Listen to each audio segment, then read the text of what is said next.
EDC board, but also as the chairman of the EDC board as it stands right now. We talk about EDC quite a bit. This update is not only Tommy's been involved, Crystal's been involved, but this is for Alan and CJ, especially as we change some things around. The EDC was formed in May of 2002, and the bylaws that we're currently working under are pretty well the same bylaws minus a few tweaks that were put in place in 2002.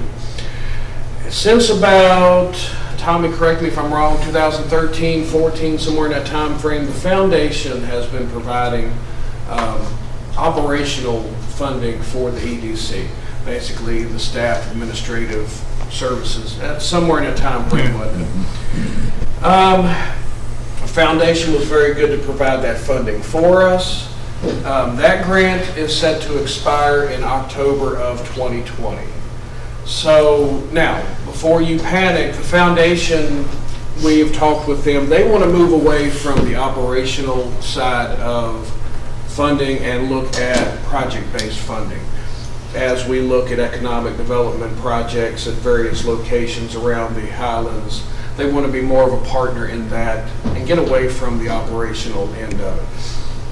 So that created an opportunity. Some might have viewed a lack of funding in that respect as a challenge, but the county and the city started looking in about January as this is an opportunity to create a closer partnership. Clay Goodman, myself, John Lanford with the county, and my counterpart on the Board of Supervisors, James Griffith, met, I guess it started in about January. And if you remember during budget, we increased the EDC contribution by $40,000. What that does for us, we had another $40,000, which we talked about in budget in the next budget year, and that beginning July 1st of 2020 makes us equal partners, equal financial partners, 50-50 with the county on the EDC. Being a novice historian from the Alleghany Highlands, I believe this is probably one of the first 50-50 financial partnerships that we've ever done with the county. So in my mind, this is significant. Because despite what you might hear, what you might see on social media, the relationship we have with the county at this point is probably the best that we've ever had. Getting to this point where we're talking tonight was not tremendously easy, and things never are in this respect, but the relationship we have with the county is probably the best now that it's ever been in the past 75 years in the Highlands. So, with that idea in mind, one of the things we wanted to do was update the bylaws of the EDC to more reflect that 50-50 partnership with the county and the city.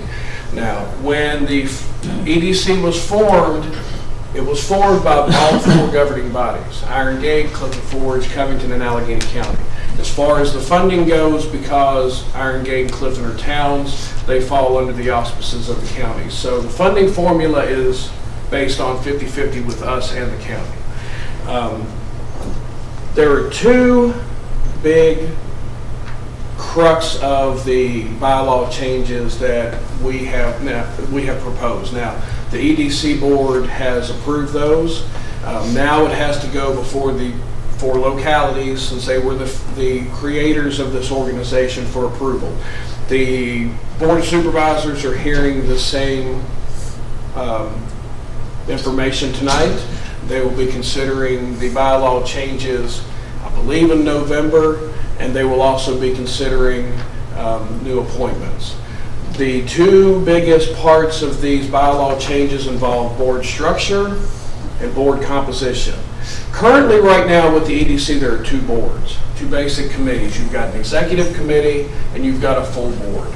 To be very honest with you, the executive committee, we do well with that. Unfortunately, sometimes with a full board, we don't even get enough members to have a quorum. A lot of times we can't meet.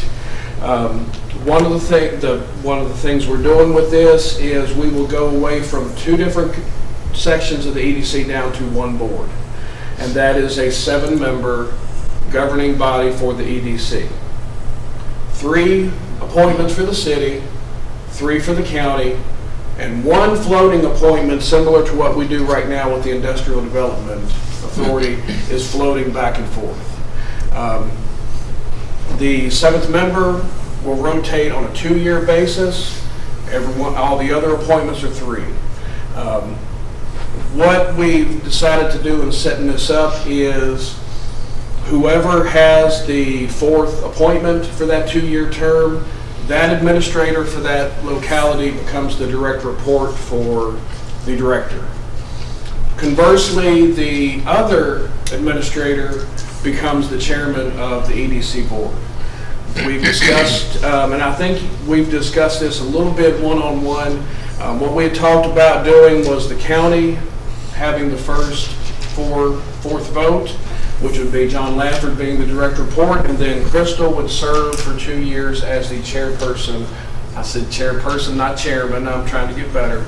The chairperson of the EDC board of directors.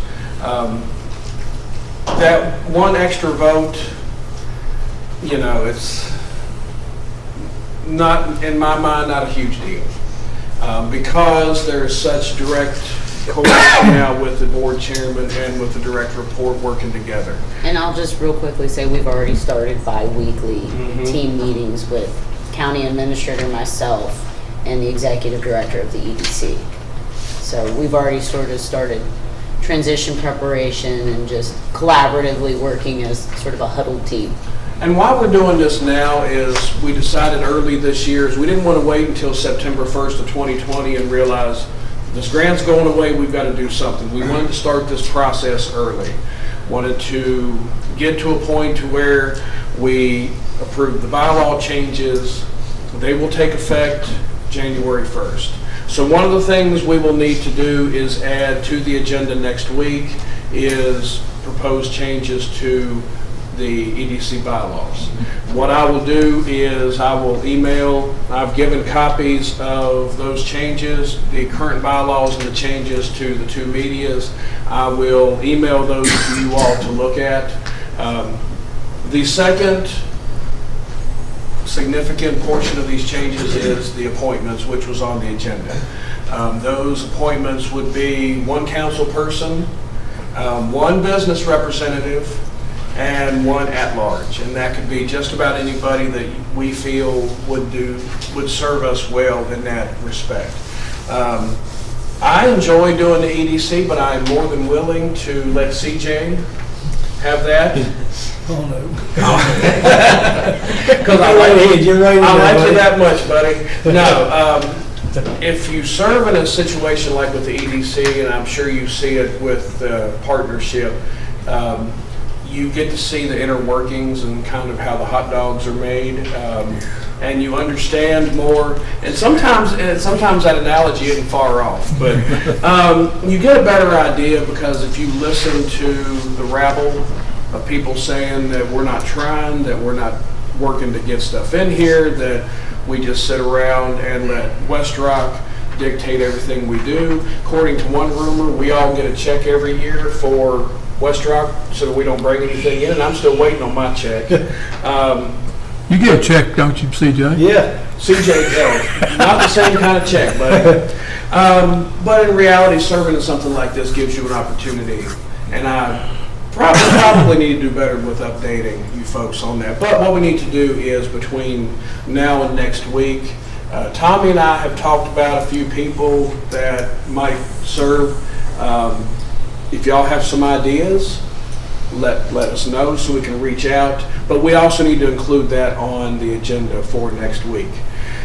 Once these bylaws get approved, then any future changes, now it was our hope, John Lanford and I worked on these bylaw revisions starting in about July. Our idea was if we can tighten it up as much as we can now, we don't have to do this very often, but one thing we did to make sure that all 4 localities had a say in this is when there's changes, it will go back to the governing bodies for approval. With all that being said, does anybody have any questions? CJ? Clear as mud? All right. We're good.